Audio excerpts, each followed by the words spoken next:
Hello दोस्तों, आज हम बात करेंगे बायोलॉजी का कुछ महत्वपूर्ण क्वेश्चंस का। ठीक है, तो देखिए सबसे पहले आपका सवाल है टेटनेस शरीर के किस अंग को प्रभावित करती है। ठीक है, समझिएगा, कार्य टेटनेस शरीर के किस अंग को प्रभावित करती है। तो आपका इसका जो राइट आंसर है वह क्या हो जाएगा, तो तंत्रिका तंत्र। क्या हो जाएगा, तंत्रिका तंत्र को क्या करता है दोस्तों, प्रभावित करता है, तंत्रिका तंत्र। ठीक है, तंत्रिका तंत्र। चलिए अगला आपका सवाल है कि काली खांसी शरीर के किस अंग को प्रभावित करती है। ठीक है, काली खांसी शरीर के किस अंग को प्रभावित करती है। तो इसका आपका राइट आंसर जो है वह हो जाएगा श्वसन तंत्र। क्या हो जाएगा, श्वसन तंत्र। क्या हो जाएगा, श्वसन तंत्र। याद रखेंगे, श्वसन तंत्र। ठीक है, उसके बाद देखिए ध्यान दीजिए, अगला सवाल आपका है कि भारत में एड्स बीमारी सर्वप्रथम कब देखा गया था। ठीक है, कह रहा है भारत में एड्स बीमारी सर्वप्रथम कब देखा गया था। कब, 1986 ईस्वी में देखा गया था दोस्तों, 1986 ईस्वी में। ठीक है, बेरी रोग किस विटामिन की कमी से होता है।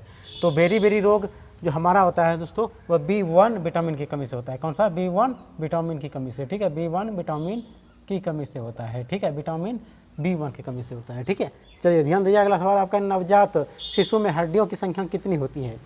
नवजात शिशु में हड्डियों की संख्या कितनी होती है, तो 300। कितना होता है दोस्तों, 300 के करीब। ठीक है, चलिए ध्यान दीजिए, अगला सवाल आपका है पाचन तंत्र की लंबाई कितनी फीट होती है। पाचन तंत्र जो हमारे शरीर में है उसकी लंबाई कितने फीट होते हैं, तो 28 फीट।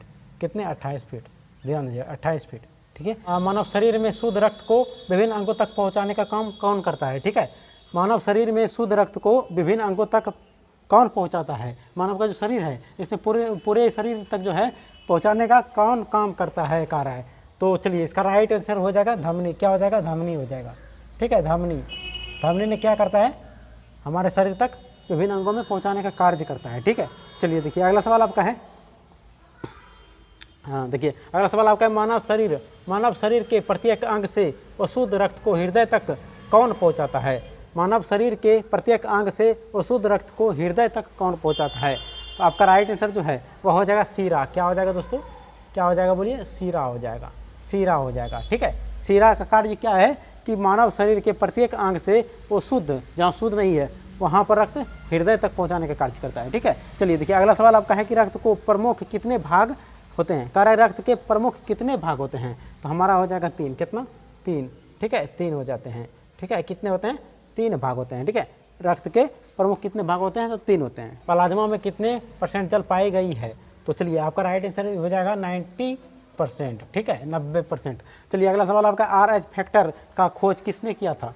RH फैक्टर का खोज किसने किया था, लेडस्टीनर। किसने किया था, तो हमारा दोस्तों लेडस्टीनर हो जाएगा। क्या हो जाएगा, लेडस्टीनर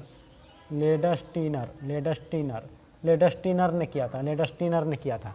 ठीक है, RH के फैक्टर का खोज किसने किया था, लेडस्टीनर ने। चलिए अगला सवाल आपका, मानव शरीर में कौन सी विटामिन स्वतः उत्पन्न होती है।